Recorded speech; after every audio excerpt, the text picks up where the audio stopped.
MLS confederation কাপে inter Miami বনাম Houston সিটির বিপক্ষে ইন্টার মায়ামি 4-1 গোলে বিশাল ব্যবধান জয় পায়। ম্যাচটিতে সুগোবিয়া 6তম মিনিটে গোল করে দলকে এগিয়ে নেয়। এরপরে লুইস সুয়ারেসের অ্যাসিস্টে এলএনডি 37তম মিনিটে আরেকটি গোল করে এবং সুগোবিয়া 45তম মিনিটে এবং লুইস সুয়ারেস 79তম মিনিটে গোল করে দলকে বিশাল ব্যবধান জয় পায়। ম্যাচটিতে লুইস সুয়ারেস 3টি অ্যাসিস্ট, 1টি গোল নিয়ে ম্যাচের ম্যান অফ দ্য ম্যাচ হয়। পুরো ম্যাচটিতে ইন্টার মায়ামি 54তম বল পজিশন নিজের কাছে ধরে রেখেছে, যার ফলে ম্যাচটি ইন্টার মায়ামি জয়লাভ করে।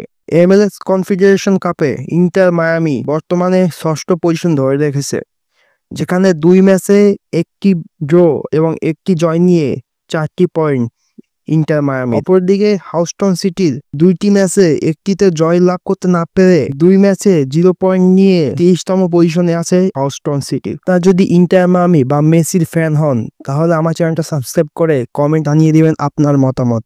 আসসালামু আলাইকুম।